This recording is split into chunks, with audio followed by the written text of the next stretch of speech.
आपको मालूम है, दुनिया के जो अच्छे शहर हैं पश्चिमी देशों में, उनमें अगर AQI 10 पार कर जाए तो सरकार तक बात पहुंच जाती है। लोग विरोध करते हैं, आंदोलन हो जाता है कि AQI 10 हो गया। लेकिन उत्तर भारत में अगर 500 से नीचे हो जाए तो हम कहते हैं आज हवा कितनी सुगंधित और साफ है। यहाँ तक कि वर्ल्ड हेल्थ ऑर्गेनाइजेशन ने बोल रखा है कि AQI 50 से ऊपर गया तो तुम मरे। पर भारत की कैपिटल दिल्ली और NCR की हवा आज इतनी जहरीली हो चुकी है कि अगर आप इसमें हैवी वर्कआउट करते हो तो आपको हार्ट की प्रॉब्लम, लंग्स की प्रॉब्लम, कैंसर और यहाँ तक कि जान का भी खतरा हो सकता है। इसीलिए बड़े बड़े डॉक्टर्स ने साफ कह दिया है कि अगर आपके पास दिल्ली के अलावा कोई दूसरा ऑप्शन है तो अभी इसी वक्त दिल्ली छोड़ दो।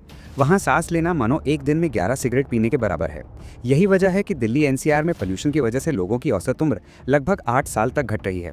पोल्यूशन इतना ज़्यादा बढ़ चुका है कि अगर आप आज दिल्ली को आसमान से देखो तो आपको एक ग्रे रंग का चैम्बर दिखेगा जो दूसरे डेवलप्ड शहरों में देखने को नहीं मिलता। और ये साफ दिखाता है कि आज के टाइम पर दिल्ली एक जहरीला गैस चैम्बर बन चुकी है। तो ऐसे में सवाल उठता है कि हमारी जो सरकारें हैं वो इतने सीरियस इशू को सॉल्व करने में इंटरेस्टेड दिखाती क्यों नहीं, और हम इंडिविजुअली खुद को कैसे डिफेंड कर सकते हैं, कौन कौन से स्टेप्स ले सकते हैं, आइए जानते हैं द भारत फाइल्स के इस वीडियो में।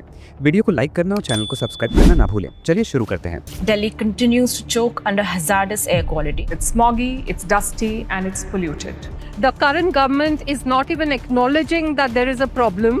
They are fudging statistics. दोस्तों, इंडियन एक्सप्रेस की एक रिपोर्ट कुछ दिन पहले सामने आई जिसमें बताया गया है कि बिल्कुल हेल्दी दिखने वाले नवजात बच्चों के अंदर भी कुछ ही हफ्तों में न्यूमोनिया डेवलप हो रहा है। अस्थमा जैसी बीमारियों के साथ पैदा हो रहे हैं और कई केसों में उनके अंदर शुरू से ही न्यूमोनिया के साइंस देखे जा रहे हैं। एक स्टडी ने बताया है कि एयर पोल्यूशन की वजह से प्री टर्म बर्थ बढ़ रहे हैं, यानी टाइम से पहले डिलीवरीज हो रही हैं। एम्स के एक सीनियर डॉक्टर अनंत मोहन का कहना है कि ये जो बैड एयर है ये सिर्फ आपके लंग्स को ही नहीं बल्कि आपके पूरे शरीर के लगभग हर ऑर्गन को बुरी तरह से नुकसान पहुंचा रही है। उनके मुताबिक ये इस समय एक हेल्थ इमरजेंसी बन चुकी है। यहाँ तक कि एम्स के इन डॉक्टर ने यह भी कहा है कि सिर्फ मास्क पहन लेने से भी कोई खास मदद नहीं मिलने वाली। अब इन सब चीजों से आपको समझ में आ गया होगा कि प्रॉब्लम कितनी बड़ी है। अगर फिर भी समझ में नहीं आया तो मैं आपको एक और चीज दिखाना चाहता हूँ। दिल्ली में लगभग 15% डेथ सिर्फ पोल्यूशन की वजह से हो रही है। और यहाँ तक कि कुछ टाइम पहले BMJ स्टडी नाम की एक स्टडी सामने आई थी जिसमें पता चला था कि इंडिया में पोल्यूशन से करीब 2 मिलियन डेथ्स हर साल होती हैं। और इसको आप सिंपल तरीके से ऐसे समझ लो कि कोविड में लगभग 5.5 लाख डेथ्स हुई थी, लेकिन 2 मिलियन डेथ्स यहाँ पर पोल्यूशन से होती चली जा रही हैं। पूरे वर्ल्ड में पोल्यूशन से लगभग 5 मिलियन के आसपास डेथ्स होती हैं और उनमें से करीब 2 मिलियन इंडिया के अंदर हो रहे हैं। अब आप सोचिए, एक ऐसा देश जहाँ पोल्यूशन से हर साल 2 मिलियन लोग मर रहे हैं, अगर ये इशू नंबर 1 नेशनल इमरजेंसी नहीं है तो फिर और क्या है? कमेंट में जरूर बताइए। दोस्तों, दिल्ली का पोल्यूशन किसी एक वजह से नहीं बल्कि कई सोर्सेज के कॉकटेल से बनता है। दिल्ली के अंदर पैदा होने वाला पोल्यूशन कुल मिलाकर सिर्फ 30% के करीब है। बाकी ज्यादातर पोल्यूशन बाहर के एरियाज और स्टेट से उड़कर यहाँ आता है। नोएडा, गाजियाबाद, सोनीपत, बहादुरगढ़, गुरुग्राम, फरीदाबाद जैसे इंडस्ट्रियल हब्स हैं।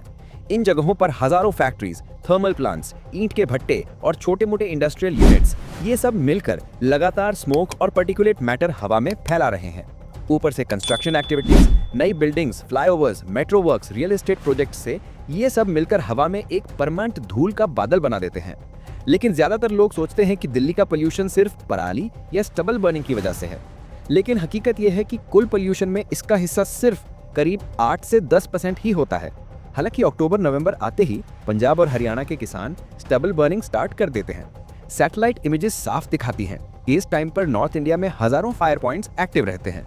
अब ये जो धुआं है वो हवा के साथ ट्रैवल करके सीधे इंडो गैंजेटिक प्लेन्स, खासकर दिल्ली NCR पर बैठ जाता है, क्योंकि इस टाइम पर हवा की स्पीड कम होती है, टेम्परेचर गिर रहा होता है और एटमॉस्फेयर में एक तरह की इन्वर्जन लेयर बन जाती है, जिससे स्मोक ऊपर जाने के बजाय नीचे ही फंसा रहता है, जिसकी वजह से 35% तक चला जाता है।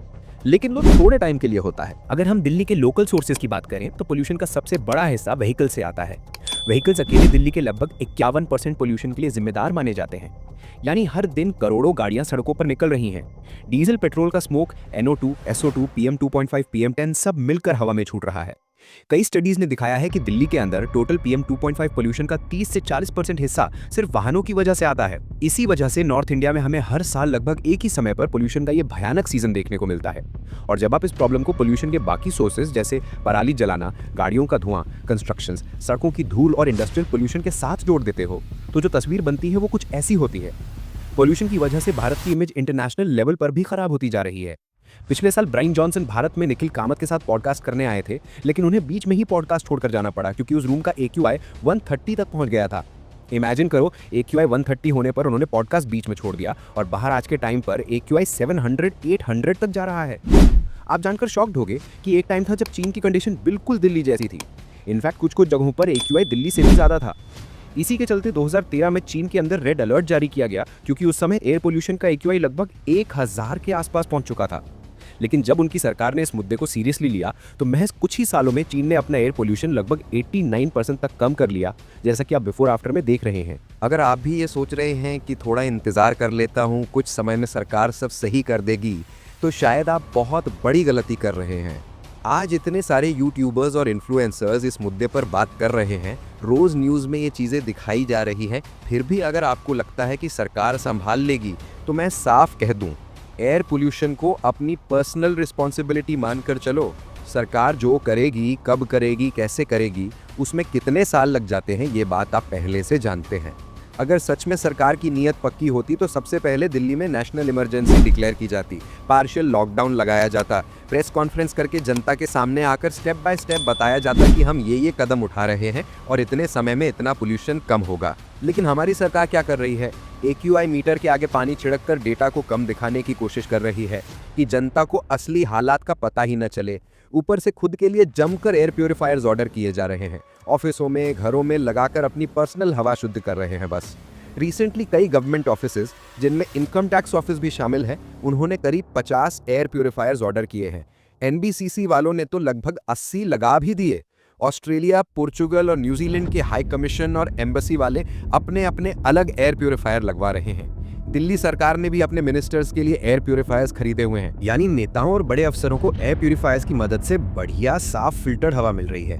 बस ऐसी तैसी हो रही है उस आम आदमी की जिसे इस जहरीली हवा में भी रोज बाहर निकलकर काम करना पड़ता है। दोस्तों, जैसे चीन ने एयर पोल्यूशन को मात दी, वैसा ही काम दिल्ली में भी हो सकता है। ये कोई बहुत बड़ी बात नहीं है, लेकिन उसके लिए सबसे जरूरी है सही इंटेंट। और अपने देश के नेताओं के इरादों के बारे में शायद ज्यादा बोलना भी ठीक नहीं। आप खुद अच्छे से जानते हैं कि करप्शन किस लेवल पर है। आप मेरी बात मानो, सरकार के भरोसे अपने घर वालों और अपने बच्चों की जिंदगी खतरे में मत डालो। गवर्नमेंट क्या करेगी, कब करेगी, कैसे करेगी, हमें नहीं पता। इसलिए एयर पोल्यूशन को अपनी पर्सनल रिस्पॉन्सिबिलिटी समझो और जितना हो सके पोल्यूशन से दूर रहने की कोशिश करो। अपने मोबाइल के वेदर एप्लीकेशन या AQI ऐप से बार बार अपने एरिया की एयर क्वालिटी चेक करते रहो। बाकी आप सरकार से क्या उम्मीद रखते हैं, कमेंट में ज़रूर बताइए। वीडियो अच्छा लगा हो तो लाइक करें, चैनल को सब्सक्राइब करें और अपने दोस्तों के साथ शेयर करना मत भूलिए। फिर मिलते हैं अगले वीडियो में। धन्यवाद।